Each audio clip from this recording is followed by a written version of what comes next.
di akhir zaman ada dai-dai yang akan mengajak ke neraka jahanam. Siapa mereka?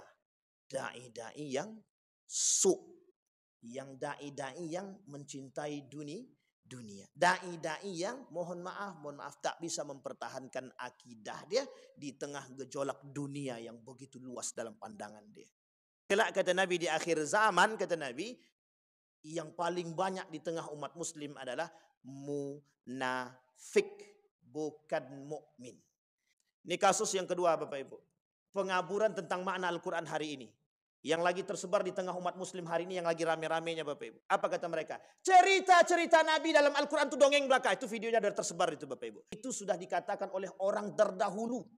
Zaman dulu, Yahudi zaman dulu, Nasrani zaman dulu sudah katakan kepada Nabi. Qalu asatirul awwalin. Mereka sudah katakan Al-Quran itu isi cerita di dalamnya dongeng belaka. Sekarang muncul umat muslim mengaku hafal Quran, seorang wanita. Dia katakan Al-Quran itu dongeng belaka, cerita di dalamnya. Coba bayangkan. Itu bukan pengaburan, pengapuran. Lebih daripada kabur kita dibuatnya Bapak Ibu. Uniknya adalah pengikutnya banyak.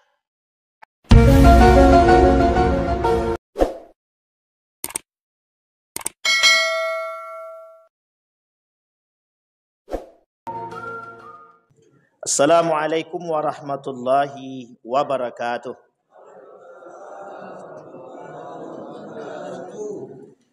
Alhamdulillahi rabbil alamin. Alhamdulillahilladzi arsala rasulahu bil huda wa dinil haq liyudhhirahu 'alad dini kullih wa kafa billahi shahida.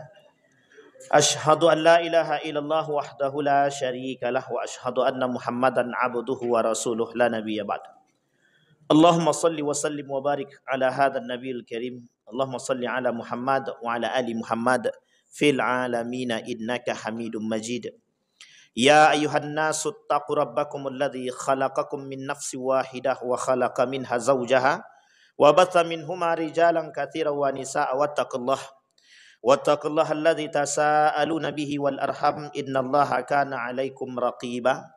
Wa qala Allah ta'ala ya ayyuhalladzina amanu taqullaha wa qulu qawlan sadida yuslih lakum a'malakum wa yaghfir lakum dhunubakum wa may yuti'illaha wa rasulahu faqad faza fawzan 'azima.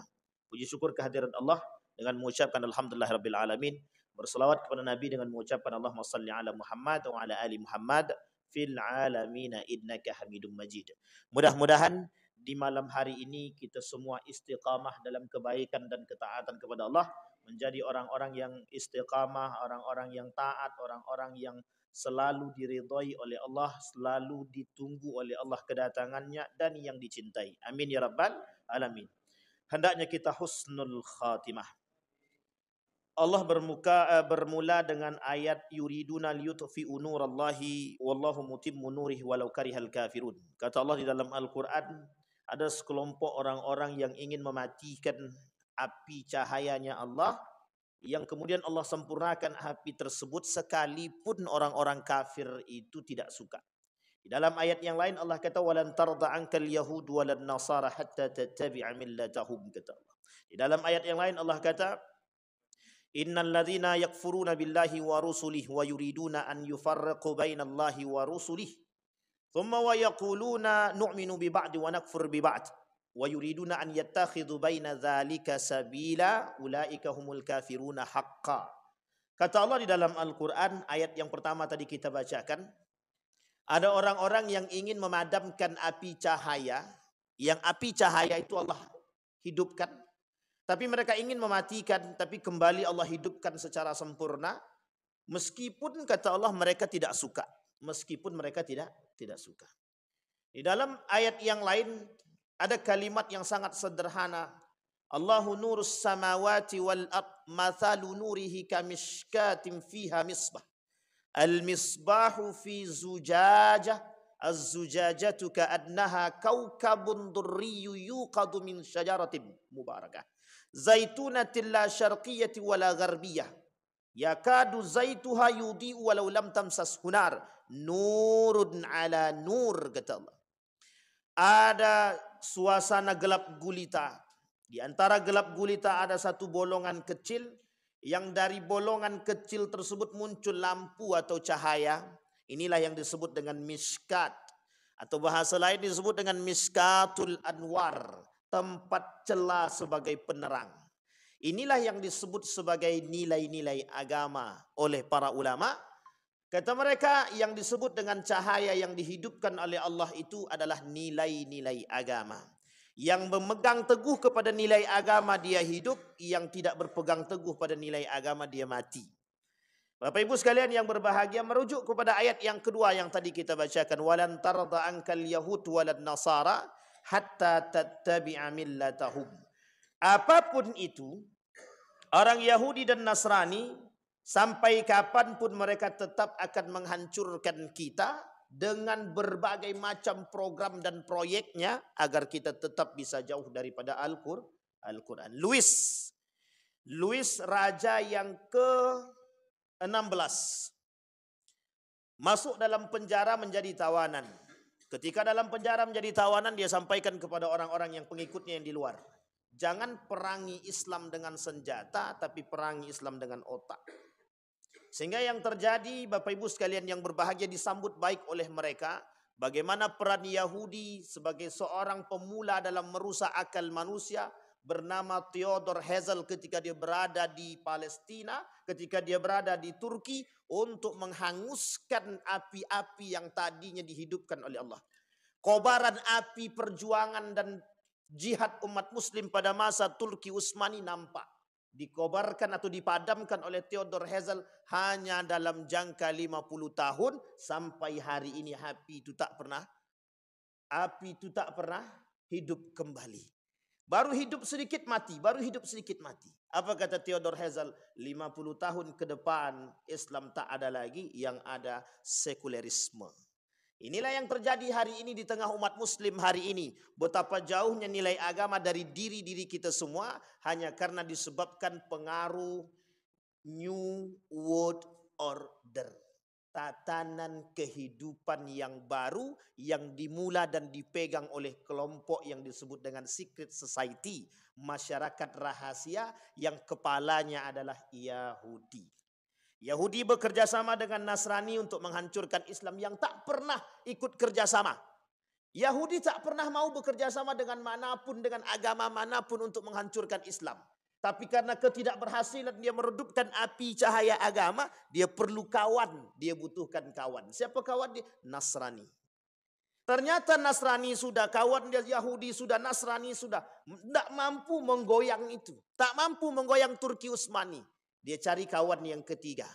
Siapa kawan yang ketiga itu? Nah, ini dia. Munafik. Orang ketiga itu munafik. Yang paling mudah menghancurkan nilai Islam adalah orang Islam itu sendiri. Maka poin penting kita hari ini, starting pointnya adalah bagaimana posisi kaum munafik berada di tengah kita yang justru datang sebagai peredup cahaya-cahaya agama. Itu ayat yang kedua. Pada ayat yang ketiga Allah kata, innal ladzina yakfuruna billahi wa rasul. Ada orang-orang, sekelompok orang yang kemudian berkufur atau melakukan mereka kafir kepada Allah dan Rasulnya. Ingkar kepada Allah dan Rasulnya. Allah sebut dalam ayat selanjutnya, ulaika humul kafiruna haqqa. Orang-orang kafir beneran. Tadi Yahudi Nasrani itu kafir beneran. Tapi kalimat selanjutnya, wa yuriduna an yufarriqu bainallahi wa rasul. Ada orang-orang yang ingin membedakan mana iman kepada Allah dan mana iman kepada Rasul. Masih dalam kategori kafir ataupun masuk pada kategori yang kedua, namanya munafik. Uniknya lagi pada ayat selanjutnya Allah sampaikan, wa yaquluna nu'minu bi ba'di wa nakfur bi ba'd. Sebagian golongan di antara kaum-kaum muslimin itu ada yang beriman kepada sebagian ayat Al-Quran dan tidak beriman kepada sebagian ayat Al-Quran. Uniknya adalah umat muslim tapi tak beriman kepada ayat Al-Quran, hanya beriman kepada sebagian ayat Al-Quran. Apa maksudnya? Beriman kepada ayat yang dia kehendaki dan tak beriman kepada ayat yang tidak mereka kehendaki. Kita ambil contoh. Mereka tak suka dengan ayat-ayat azwaja, berpasang-pasangan. Sehingga muncul kelompok pembenci ayat Al-Quran. Mereka kelompok-kelompok yang tak suka dengan ayat-ayat Al-Quran yang mengatakan berpasang-pasangan itu adalah laki-laki dan perempuan atau wanita dan bejantan.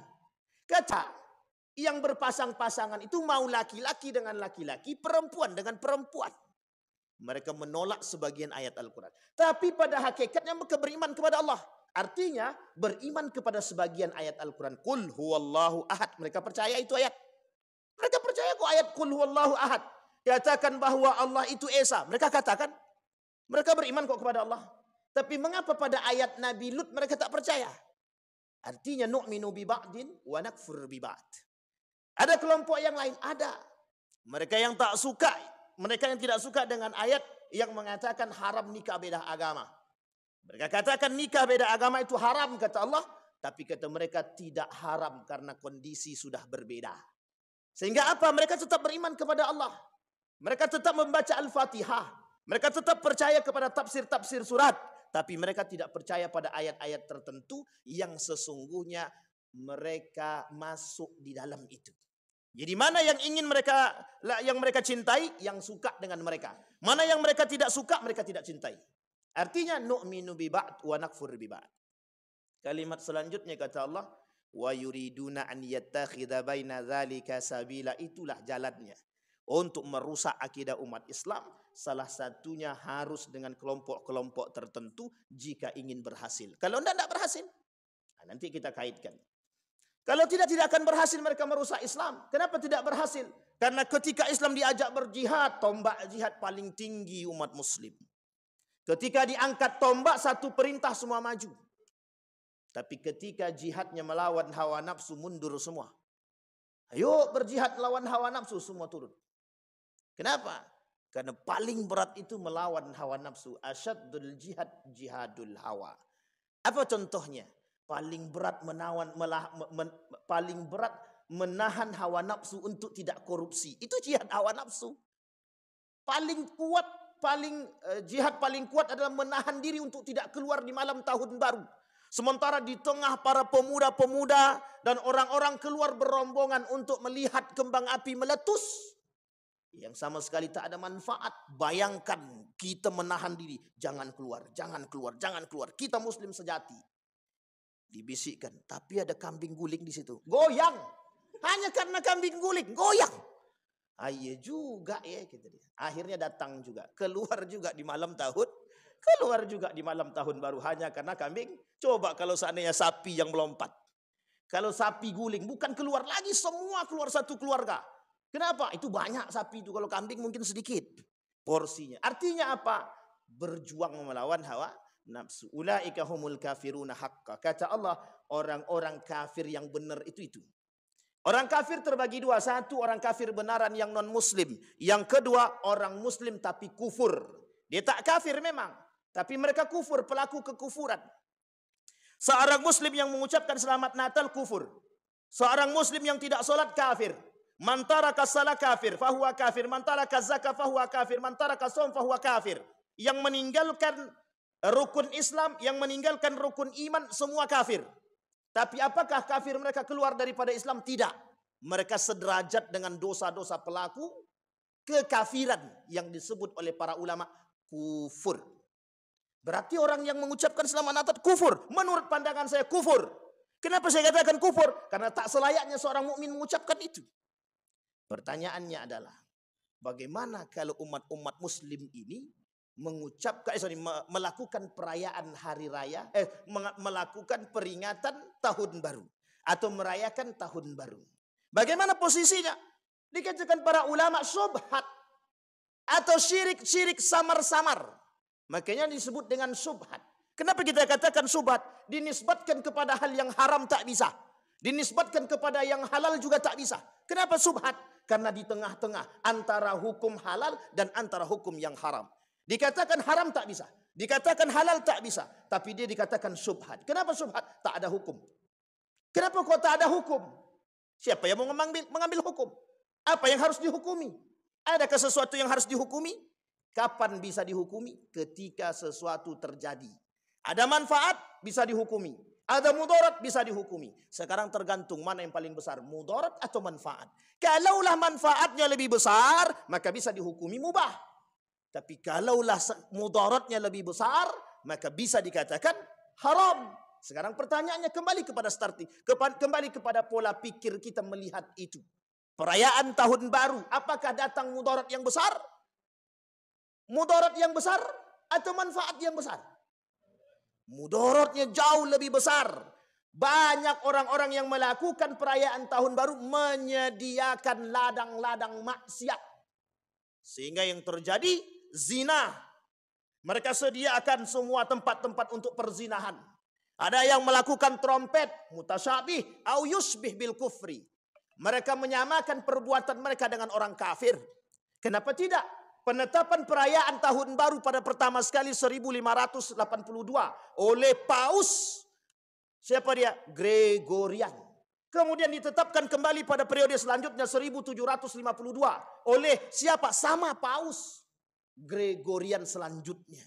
Artinya apa? Umat muslim hari ini merayakan satu perayaan yang ditetapkan oleh siapa? Yang dimulai oleh siapa? Kafir. Artinya apa? Kita sedang mengikuti perbuatan-perbuatan orang yang tak ada dalam tradisi umat Islam. Tapi uniknya berbahagia di atas kesyubhatan yang jelas. Kenapa saya katakan syubhat? Karena hari ini umat muslim tak sadar mana yang halal dan mana yang haram. Ini bukan masalah syubhat hukum. Tapi syubhat perilaku yang ditonjolkan umat muslim itu sendiri. Dia tak sadar ini hukumnya halal atau haram. Main laku-lakukan saja. Coba cari tahu dulu sesuatu tersebut. Sehingga kita sadar apakah perbuatan ini boleh kita lakukan atau tidak. Kembali kepada perbuatan yang kedua kata Nabi. Min husni islamil mar'i tarkuhu ma la ya'nihi. Sebaik-baiknya keislaman seseorang itu meninggalkan perbuatan yang tidak bermanfaat bagi umat muslim. Pertanyaannya adalah perayaan tahun baru ada manfaat bagi umat muslim? Apa manfaatnya?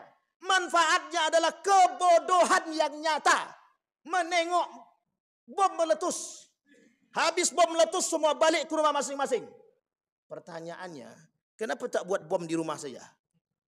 Buat bom di rumah masing-masing, selesai tengok bom pulang balik ke kamar, tidur. Kenapa harus menunggu jam 12? Itu masa perubahannya. Ini yang disebut dengan subhat samar-samar. Salah, syirik samar-samar. Yang dicari oleh orang adalah momentum. Coba kalau tidak ada momentum, ada enggak perayaan-perayaan tersebut? Tak ada perayaan. Kenapa? Yang menjadi masalah adalah momentum. Sama halnya dengan perayaan Hari Ibu. Sama halnya dengan Valentine's Day.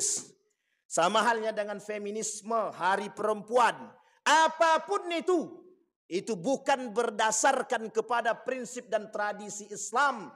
Dan itu jauh daripada nilai-nilai keislaman. Hari Guru sama. Tidak perlu kita memperingati Hari Guru. Tidak perlu kita memperingati ulang tahun.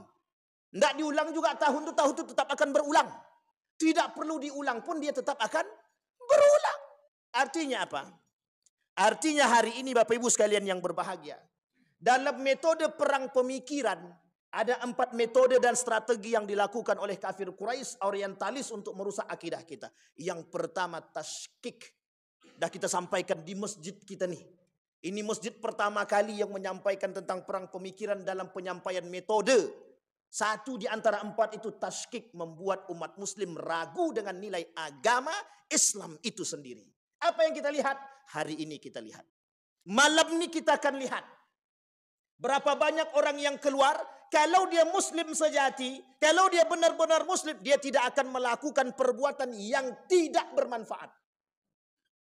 Tapi kalau dia muslimnya abal-abal atau KTP saja, kita akan lihat berapa banyak umat muslim yang berboncengan laki-laki perempuan yang bukan suami istri hanya untuk datang ke salah satu tempat memperhatikan tontonan-tontonan yang tidak bermanfaat. 1. Yang kedua, di dalam perayaan hari tahun baru yang kita khawatirkan, yang dijadikan kambing hitam adalah agama. Di balik adanya muhasabah, di balik adanya mohon maaf pengajian, ada konser-konser tertentu. Pertanyaannya lebih rame mana? Lebih lama mana? Konsernya atau pengajiannya? Biasanya lebih rame konsernya. Pas lagi pengajian semua diam, tenang, khusyuk. Tidak tahu entah tidur entah apa. Tapi pas konser semua muncul. Entah tangan siapapun tak sadar yang dipegang. Bercampur laki-laki perempuan. Pernahkah kita berpikir demikian? Kita sedang menyediakan lapangan kemaksiatan. Bercampurnya laki-laki perempuan haram atau tak haram? Kalau itu haram, siapa yang menyediakan? Kalau pemerintah yang menyediakan, berarti pemerintah bersalah. Bertanggung jawab.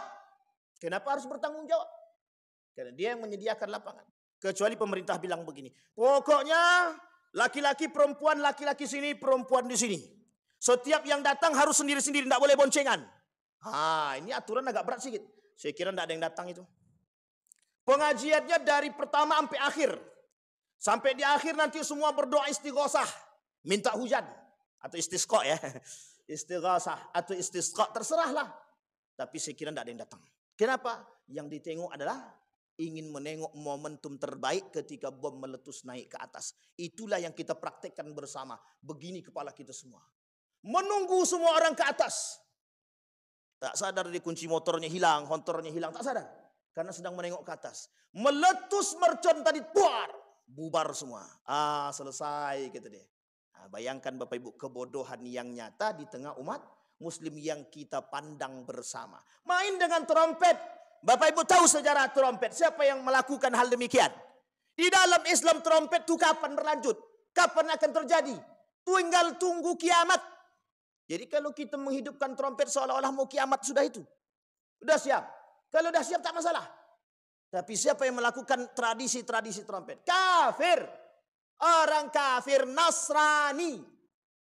Dalam perayaan Natal dan dalam perayaan Tahun Baru. Kenapa digandeng? Ada sejarah? Ada. Enggak mungkin tanpa sebab. Ingat Bapak Ibu sekalian yang berbahagia. Bukan tanggal 25. Tapi tanggal 31. Itu yang harus Bapak Ibu pahami. Cari sejarahnya. Apa itu tanggal 31? Bukan tanggal 25. Di tanggal 21, di tanggal 31 itulah peresmiannya. Pembaiatannya, pelakukan semuanya. Disitulah perubahannya. Dan itu berbeda-beda. Artinya apa? Disitulah pada tanggal itulah ditetapkannya orientalis dengan berbagai macam gerakan mereka untuk merusak umat Islam dalam metode-metode dalam metode-metode peruntuhan akidah terhadap umat Muslim itu sendiri. Bayangkan Bapak Ibu, berapa banyak umat Muslim hari ini yang terkicuh dengan sifat-sifat itu, dengan karakter-karakter meragukan itu. Kalau Bapak Ibu berkata kepada orang-orang yang pakai celana lepis hari ini, kami sudah menutup aurat. Betul apa tak betul? Coba tanyakan orang yang pakai celana lepis. Anda sudah menutup aurat atau belum? Jawaban mereka apa? Apa jawabannya? Kami sudah menutup aurat. Pertanyaannya, menutup aurat apa telanjang? Nabi kata orang seperti ini berpakaian tapi telanjang. Uniknya cara berpikir yang ditanamkan oleh orientalis dan liberal kepada mereka. Mereka katakan kami sudah menutup aurat.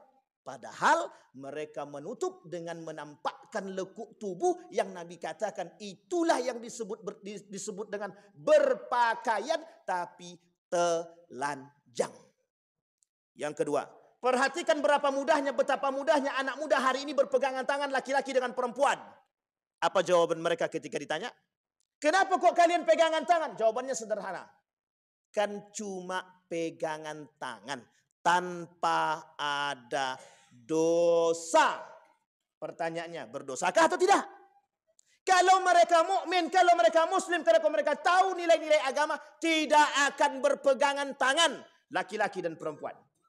Bercampur duduk laki-laki dan perempuan. Kalau mereka tahu nilai dia, kalau mereka tahu hukumnya, akankah mereka duduk bersama? Tidak akan. Makanya Bapak Ibu, kenapa perayaan tahun baru atau sebagian kalangan ulama mengatakan itu perbuatan yang syubhat. Faman waqa'a fi syubhat waqa'a fil haram. Orang yang terjerumus dalam kesyubhatan, dia akan terjerumus dalam perkara yang haram. Sampai di sini paham? Saya tak katakan perayaan tahun baru itu haram. Saya tak katakan perayaan tahun baru itu halal ataupun mubah. Tapi saya katakan perayaan tahun baru adalah program syubhat. Tapi kata Nabi, faman waqa'a fi syubhat waqa'a fil haram. Orang yang terjerumus dalam perbuatan syubhat, dia terjerumus dalam perbuatan yang walan tarda ankal yahud walan nasara hatta tattabi'a millatahum. Artinya apa? Tak akan pernah berhenti orang-orang kafir, baik Yahudi maupun Nasrani, untuk menghancurkan kita sampai kita mengikuti agama mereka. Apa kata Luis? Kalau berharap mereka ikut agama kita mungkin sulit. Tapi kalau kita berharap mereka redup daripada nilai agama, itu sangat mudah. Hadirkan kepada mereka program-program yang bisa merusak akidah mereka. Uniknya adalah tradisi ulang tahun di antara atau di kalangan umat muslim hari ini tradisi yang biasa dilakukan. Justru mohon maaf, menghadirkan ustadz-ustadz untuk berdoa. Betul apa tak betul? Ustadz, doakan ulang tahun kami. Ya, besok saya mau ulang tahun, tolong datang ya, doa. Tanpa sadar Pak, program ulang tahun ini, itu siapa yang pertama kali melakukan? Oh, Nabi kah ulang tahun? Nabi tak kata ulang tahun. Tak ada Nabi pernah melakukan ulang tahun. Memang tidak, bukan ulang tahun. Nabi hanya mengingat kelahiran dia di hari Senin dengan berpuasa. Mengingat, bukan memperingati. Ingat kalimatnya. Mengingat, bukan memperingati. Adakah hal yang penting untuk kita lihat? Di situ ada tasyabbuhil muslimina bil kufri. Bagaimana orang-orang mukmin, orang-orang muslim menyerupai perbuatan-perbuatan orang kafir tanpa disadari orang muslim itu sendiri bahwa mereka telah mengikuti perbuatan-perbuatan orang kafir. Inilah yang disebut dengan tergadainya akidah. Sampai di sini paham Bapak Ibu? Maka ada poin penting yang ingin kita sampaikan. Pendangkalan akidah yang dilakukan oleh mereka. Ada 5 poin Bapak Ibu. Yang pertama kata para ulama, pendangkalan akidah atau sebab terjadinya pendangkalan akidah di kalangan umat muslim satu saja. Dia ada 5, kita ambil poin yang pertama. Apa kata dia? Kebodohan terhadap akidah yang benar. Kita ambil contoh. Adakah akidah Islam mengatakan perayaan tahun baru? Adakah syariat agama yang mengajarkan peringatan tahun baru? Adakah syariat Islam yang mengajarkan kepada kita peringatan hari ibu? Adakah ajaran Islam yang mengajarkan kepada kita hari Valentine Days, hari guru, hari buruh, hari perempuan, dan lain sebagainya? Ada. Kalau tak ada, kenapa kita ikut? Sedangkan yang ada kita tak ikut. Misal, tahu salat tu 5 waktu, kadang kita masih bolong. Ini kita mau ikut syariat yang tidak diadakan. Kenapa? Karena mengikuti sesuatu yang baru ini lebih enak daripada yang lama, kata dia. Bayangkan kekufuran yang nyata tuh di situ. Salat tak salat tak pernah sempurna 5 waktu. Tiba-tiba mereka berkokoh ingin melakukan peringatan malam tahun baru. Salat tidak, peringatan tahun baru pula yang dibuat. Telah sempurnakah iman kita? Sudah cukup baguskah iman kita? Sudah cukup baikkah Islam kita? Sampai kita harus mengambil jalan lain untuk menambah akidah kita? Adakah masalah kemurnian akidah di situ? Tidak. Justru kerusakan yang terjadi. Yang pertama, kebodohan pada nilai-nilai akidah yang benar. Makanya Bapak Ibu sekalian yang berbahagia, ini malam bukan malam peringatan tahun baru. Malam hari ini. Karena tradisi kajian memang diisi di hari Selasa. Bertepatan dengan malam 1, tanggal 1 Rajab. Tadi, maghrib tadi. Dah masuk. Tanggal 1 Rajab. Sudah selesai, sudah masuk. Artinya ini tidak ada kaitannya dengan perayaan tahun baru. Dan ini bukan penghujung tahun. Kenapa kita katakan bukan penghujung tahun? Penghujung tahun nanti kalau dalam Masehi itu jam 12 nanti. Jangan lupa bawa balon. Bawa apa? Lampu. Ini unik ini Bapak Ibu. Tradisi-tradisi seperti ini harus jauh dari nilai-nilai Islam. Harus kita jauhkan dari keluarga kita. Yang kita takutkan akidah kita yang tergadaikan. Mohon maaf Bapak Ibu. Anak-anak kita tidak sadar apa yang tertera di balik program yang mereka buat. Bapak Ibu harus paham. Dan ini saya sampaikan. Bapak Ibu harus yakin dengan program ini. Kenapa saya katakan harus yakin? Tidak akan pernah orang Yahudi dan Nasrani itu senang dengan Bapak Ibu. Tidak akan pernah. Bagaimana caranya biar Bapak Ibu itu jauh dari Al-Quran? Bagaimana caranya Bapak Ibu itu jauh daripada sholat 5 waktu dan tepat? Kita ambil contoh. Sholat Isya berapa softnya? Sholat Maghrib berapa softnya? Besok nanti malam Bapak Ibu lihat. Berapa banyak manusia yang keluar nanti itu. Mengaku mukmin semua, mukmin semua. Mengaku muslim semua, muslim semua. Tapi pertanyaannya mengapa mereka keluar di sana sementara ke sini tidak? Itu pertanyaan besar bagi kita, Pak. Titik. Makanya mohon maaf Bapak Ibu sekalian yang berbahagia. Akidah itu tidak main-main. Apa kata para ulama? Tidak ada toleransi dalam nilai akidah. Saya sepakat, Pak. Tidak ada nilai toleransi, tidak ada toleransi dalam masalah akidah. Bagi saya perayaan tahun baru itu tasyabuh dengan bil kufri. Bagi saya. Saya mengikuti jejak Syekh Yusuf Al-Qardawi, Syekh Ramadan Al-Buti. Apa kata beliau? Tidak ada toleransi dalam urusan akidah. Termasuk pengucapan selamat Natal, mengikuti perayaan tahun baru. Apapun itu, siapapun dia. Tapi itu Ustaz, itu ikut dia, ikut dia menyampaikan kajian. Itu masalah tuh. Yang uniknya lagi, Pak, mohon maaf ya, Pak, mohon maaf ya. Mohon maaf. Jangan tersinggung lah. Ya, lu siapa gitu. Lu dai abal-abal. Sementara kami dai nasional ataupun internasional. Kira-kira Bapak Ibu akan ikut yang abal-abal apa yang internasional itu? Secara pola pikir dan psikologi jamaah, mereka akan pandang itu saja, mereka ikut. Apalagi ngapain kita ikuti yang lain, kata dia. Sampai di sini paham? Yang terkenal aja mereka mengadakan kok, mereka ikut peringatan tahun baru kok. Ini yang menjadi masalah kita hari ini, Pak. Makanya mohon maaf Bapak Ibu, mohon maaf betul saya sampaikan. Kata Nabi di akhir zaman itu ada du'atun ila abwabi jahannam. Ada dai yang mengajak ke neraka jahannam. Saya tak katakan mereka ngajak ke neraka jahannam ya, tapi Nabi yang kata, kelak kata Nabi di akhir zaman ada dai-dai yang akan mengajak ke neraka jahannam. Siapa mereka? Dai-dai yang yang dai-dai yang mencintai dunia. Dai-dai yang mohon maaf tak bisa mempertahankan akidah dia di tengah gejolak dunia yang begitu luas dalam pandangan dia. Berat Bapak Ibu, berat. Makanya mohon maaf Bapak Ibu, bisa jadi yang berbicara di sini itu mungkin yang mengikuti hanya 1, 2, 3, 4. Tapi bisa jadi mereka yang terkenal yang diikuti oleh ribuan manusia. Sehingga ketika satu orang berkata, meskipun yang berkata itu betul, belum tentu bisa diikuti. Paling tidak kita menyampaikan itu dulu. Karena kelak kata Nabi di akhir zaman, kata Nabi, yang paling banyak di tengah umat muslim adalah munafik, bukan mukmin. Maka Bapak Ibu sekalian yang berbahagia, jadilah manusia yang aneh di tengah manusia-manusia yang tidak berpegang teguh kepada nilai-nilai agama. Artinya apa?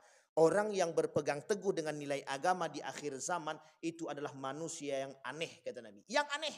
Kenapa kok aneh? Kenapa kok asing? Karena mereka berpegang teguh kepada nilai-nilai agama. Sementara umat muslim yang lain, mohon maaf, KTP saja. Kenapa? Karena mereka tidak mau berpegang teguh kepada nilai agama. Mereka katakan nilai-nilai agama merusak tatanan kehidupan.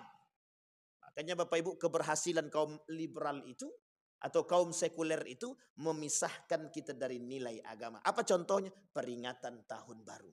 Itu contoh yang paling nampak. Bayangkan kita dipaksa untuk keluar rame-rame untuk melihat perbuatan yang tidak bermanfaat sama sekali. Itu yang pertama.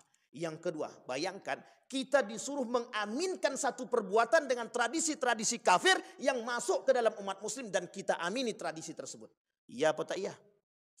Coba Bapak Ibu bayangkan, andai kata peringatan tahun baru itu ditiadakan. Apa yang ada dalam benak kita hari ini? Misal tidak ada perayaan tahun baru. Sunyi dan senyap begitu saja. Apa yang terjadi dalam pikiran sebuah tradisi yang sudah hilang? Kalaulah tradisi sudah pernah terjadi, tiba-tiba hilang tradisi tersebut, kira-kira apa yang terjadi? Apa yang ada dalam benaknya orang? Kok sunyi ya? Kok nggak ada ya? Kok ini ya? Kok itulah yang kita maksud. Keberhasilan mereka menanamkan keinginan dan rasa cinta terhadap tradisi-tradisi yang rusak tadi berhasil kaum sekuler. Apa kata kaum sekuler? Alhamdulillah. Cuman sekuler nggak bilang alhamdulillah juga, kecuali yang orang-orang munafik. Orang munafik itu mengatakan senang hati mereka ketika kita mengikuti perbuatan atau program-program yang mereka lakukan. Artinya apa? Umat muslim yang sadar diri sekarang. Mau menjadi muslim atau mukmin itu tergantung pada diri kita hari ini, Pak. Muslim banyak, mukmin sedikit. Sekarang saya tanya Bapak Ibu sekalian yang berbahagia. Lebih banyak muslim atau mukmin? Mana yang lebih banyak? Muslim atau mukmin? Muslim kan? Sekarang saya tanya, banyak enggak orang mukmin? Banyak enggak? Banyak. Siapa di antara seberapa banyak orang mukmin itu dan berapa banyak yang sholat di masjid? Nah, kalau udah kembali kajiannya ke situ agak susah sedikit. Nanti kalau yang banyak sholat di masjid, siapa yang khusyuk? Nah, kan ujung-ujungnya begitu. Seorang profesor dari Inggris dalam penelitiannya mengatakan, aku melihat Islam di Indonesia, aku melihat Muslim di Indonesia, tapi aku tak melihat Islam. Apa artinya? Aku melihat orang Muslim bertebaran di Indonesia, tapi aku tak melihat nilai-nilai keislaman ada pada diri mereka. Tahu maksudnya Bapak Ibu?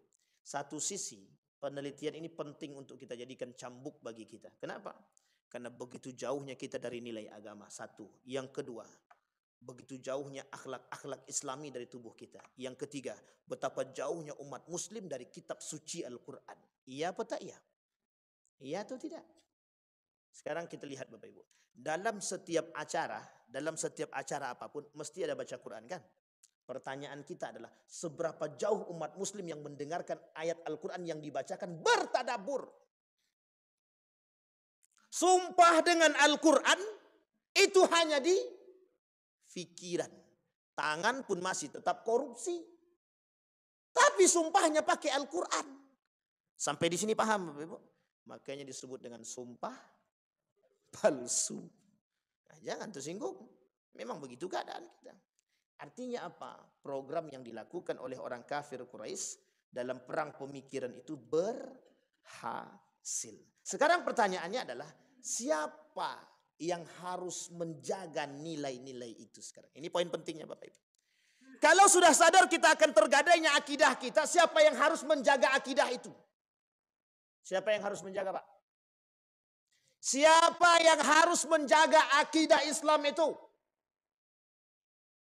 Umat mukmin itu sendiri. Kalau kita tak bisa jaga ya habis. Yang kedua, siapa yang harus bisa menjaga? Pemerintah. Karena yang paling punya peran besar, kalau pemerintah katakan tiadakan malam tahun baru, selesai tak urusan? Selesai. Tutup semua hotel. Tutup apa tidak? Yang buka hotelnya tangkap. Misal pemerintah bilang begitu. Tidak ada ladang kemaksiatan tuh Pak. Tidak ada zinah di situ Pak. Saya pernah lakukan penelitian Pak. Bukan penelitian secara terstruktur ya. Tapi saya pernah masuk beberapa hotel ketika perayaan malam tahun baru. Penuh. Semahal apapun penuh. Kita cross check, kita tanya diam-diam. Ada anak yang masuk di situ suami istri? Yang bukan suami istri. Ada Set. Ada Pak katanya. Bahasa lainnya ngotel. Coba bayangkan. Apa yang terjadi Pak? Zina atau tak zina? Jadi pertanyaan saya adalah, mau jadi apa negara kita nih? Kita berharap makmur, tapi kita bermaksiat. Kita berharap kebaikan dan keberkahan, tapi kita memberikan ladang kemaksiatan. Maka tak salah kata Nabi kelak di akhir zaman yang tersebar di muka bumi, kemungkaran, kemaksiatan, perzinahan yang dianggap biasa oleh umat muslim hari ini. Bayangkan kemerosotan akidah dari perbuatan yang samar-samar dalam subhatnya tahun baru menjadi sebuah tradisi yang hampir mayoritas umat muslim tidak sadar. Betul apa salah? Sekarang kita lihat. Ada enggak umat muslim yang membolehkan atau yang menghukumi mubah terhadap perayaan tahun baru? Ada. Bukan tidak ada. Itulah sandaran mereka. Kenapa mereka bolehkan? Apa kata mereka? Boleh melakukan dan merayakan perayaan tahun baru dengan catatan diisi dengan kebaikan-kebaikan. Muhasabah, pengajian. Itu kata mereka. Kalau saya katakan, terjerumuslah orang tersebut dalam pemahaman yang rusak terhadap akidah yang sahih. Sampai di sini paham Bapak Ibu? Yang pertama tadi apa metodenya yang mereka lakukan? Tashkik. Menimbulkan keraguan-raguan dalam benak umat muslim terhadap nilai agama itu sendiri. Contohnya perayaan tahun baru. Yang kedua, taswih. Apa itu taswih? Pengaburan. Nah, ini dia penting Bapak Ibu. Kita ambil salah satu contoh dari perayaan Hari Ibu. Lihat Hari Ibu. Sekarang Hari Ibu itu sudah menjadi satu tradisi di kalangan manusia hari ini. Uniknya lagi, Semua orang, baik muslim ataupun non-muslim, akan berbondong-bondong untuk membagikan hadiah kepada orang tua. Jangan tersinggung ya ibu-ibu jangan tersinggung. Jangan tersinggung. Itu berarti Anda sedang dihina oleh anak Anda sendiri. Kenapa? Mereka cuma memperingati dan beri hadiah kepada ibu 1 kali dalam setahun. Itu satu. Sebenarnya bukan itu yang mereka ingin angkat. Bagaimana momentum perayaan hari ibu itu menjadi satu dasar yang diyakini oleh umat muslim bahwa itu hari paling sakral. Ini yang disebut dengan pengaburan nilai-nilai orang tua dalam Al-Quran. Sehingga mohon maaf Bapak Ibu, tak lagi sandaran mereka kepada Al-Quran, tapi sandaran mereka kepada momentum perayaan hari ibu. Coba bayangkan. Sampai ke situ kita harus pikir, iya harus. Karena itu metode mereka. Itulah yang disebut dengan perang pemikiran. Kalau bukan karena pikiran, kita tak diserang. Tapi itu yang mereka serang. Makanya begitu mudah merusak kita tuh dengan serang pikiran itu tadi. Kalau dengan jihad kita dah tahu Pak. Misal kita bilang begini. Babi itu haram apa tak haram? Oke. Haram ya. Sekarang saya tanya, minyak babi haram apa tak haram? Haram. Sekarang saya tanya Bapak Ibu. Siapa yang hafal nama minyak babi dalam bahasa Inggris? Sebutkan satu saja. Satu aja Pak. Nama minyak babi dalam bahasa Inggris. Tidak usahlah minyak babi. Nama babi dalam bahasa Inggris. Hah? Apa? Bekot. Ada lagi? Pig. Ada lagi yang lain? Pork. Bapak Ibu kasih tahu. Saya kasih tahu. Ada 200 lebih nama babi yang tersebar di tengah makanan-makanan yang tersebar di tengah umat muslim hari ini. Sekarang saya tanya, kebodohan kita di mana? Tidak paham bahasa.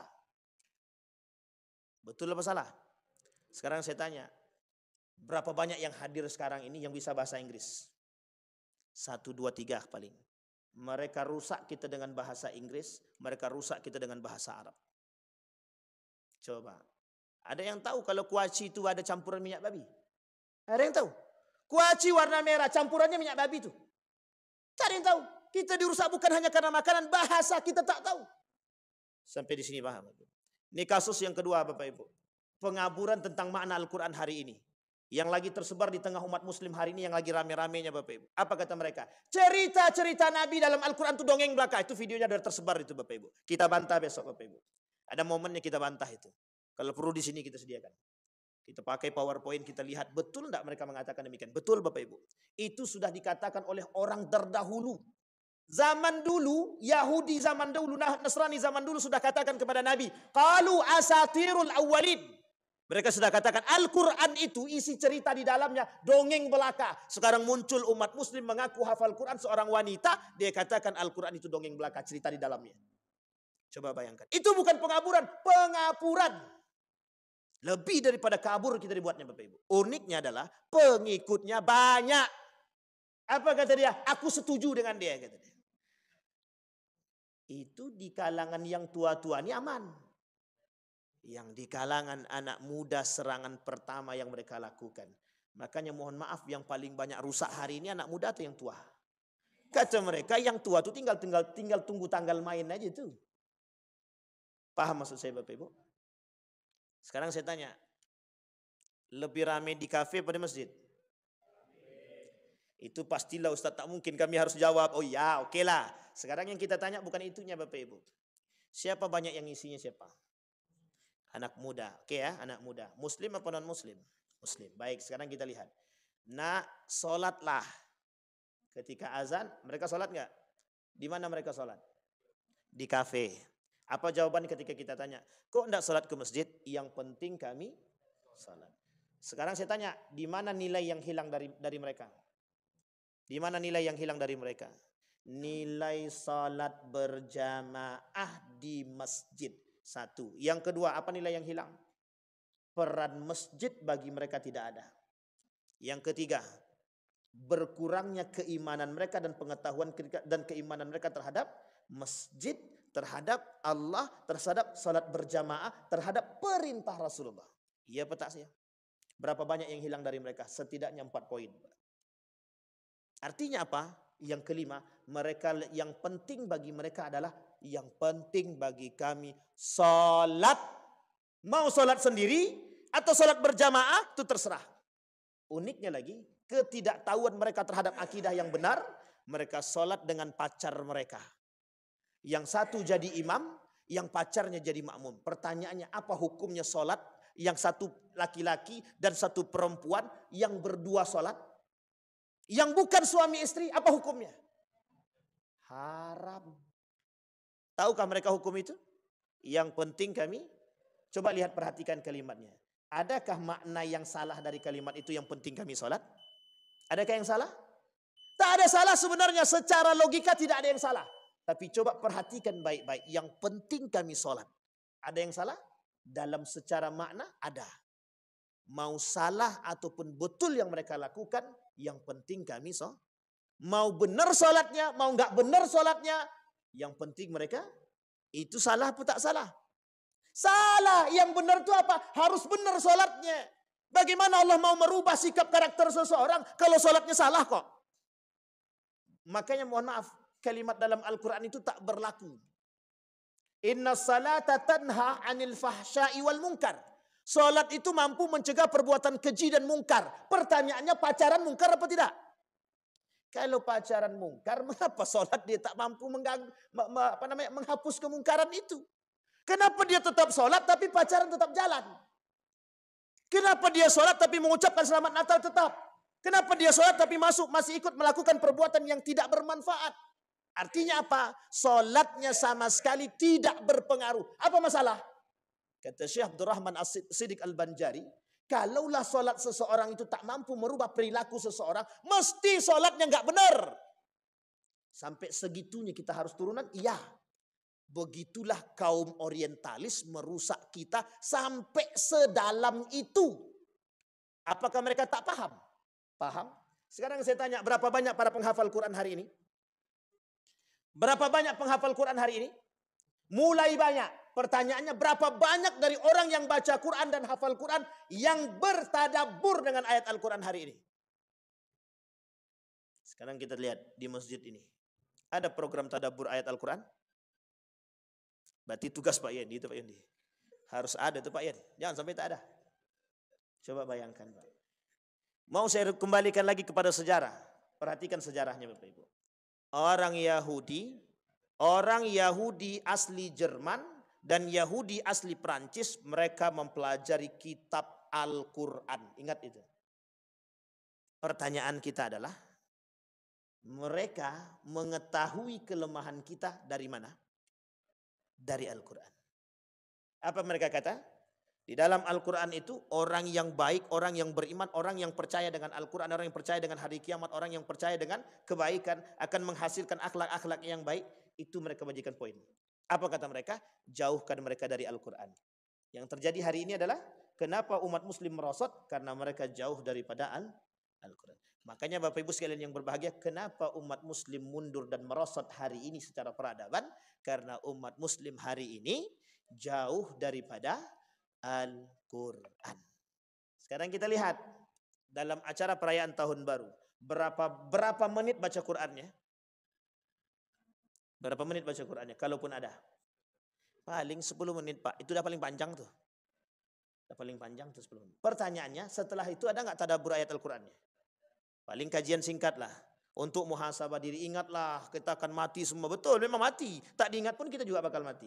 Makanya kita ingatkan. Pertanyaannya adalah, pernahkah mereka memperingati sesuatu yang terjadi di balik itu? Ingatlah Bapak Ibu sekalian yang hadir dalam acara perayaan tahun baru. Sesungguhnya ini sejarahnya adalah orang-orang kafir. Pernah nggak disampaikan? Tak pernah disampaikan. Kenapa tak pernah disampaikan? Biar mereka tetap istiqomah dalam perayaan tradisi tahun baru. Sampai di sini bisa dipahami Bapak Ibu?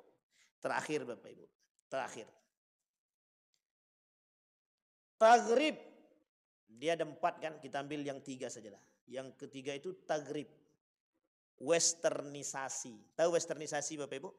Yang punya program ini tuh orang barat. yang punya program perayaan tahun baru nih orang barat. Sampai di sini paham? Jadi apa yang disebut dengan westernisasi itu mengikuti budaya barat. Jadi kalau kita mengikuti perayaan tahun baru berarti kita sedang mengikuti tradisi budaya. Itulah yang disebut dengan westernisasi kalau bahasa gaulnya. Apa namanya Bapak Ibu? Tagrib dalam bahasa Arab, dalam bahasa Inggrisnya westernisasi. Artinya apa? Kebarat-baratan. Biar wow, biar oke, biar mantep, biar gos, biar jos. Kalau ndak begitu ndak wow, ndak jos, ndak yes. Sampai di sini paham Bapak Ibu? Baik, sekarang pertanyaannya, haram atau tak haram peringatan tahun baru tadi? Saya katakan, saya tidak mengharamkan dan saya tidak menghalalkan perayaan tahun baru. Tapi saya katakan perayaan tahun baru subhat. Yang kata Nabi, faman waqa'a fi subhat, yang terjerumus dalam subhat, dia sudah terjerumus dalam yang haram. Sampai di sini paham Bapak Ibu? Itu penekanan kita hari ini. Artinya apa? Kata Nabi, sebelum saya tutup, kata Nabi di akhir zaman, itu isinya adalah subhat. Maka yang bisa menjaga diri dia dari subhat, mereka dapat label namanya warok. Orang warok itu yang bisa menjaga diri dia dari perbuatan-perbuatan yang subhat. Apalagi hari ini disebut sebagai subhat akhir zaman. Sampai di sini bisa dipahami Bapak Ibu? Mudah-mudahan setelah ini pulang ke rumah telepon anak, balik. Yang tak balik tutup pintu. Pergi saja dari rumah nih. Saya yakin tak berani. Kenapa tak berani? Kadang-kadang banyak anak-anak yang ibu-ibu, bapak-bapak yang kita takut sama anak sekarang kan.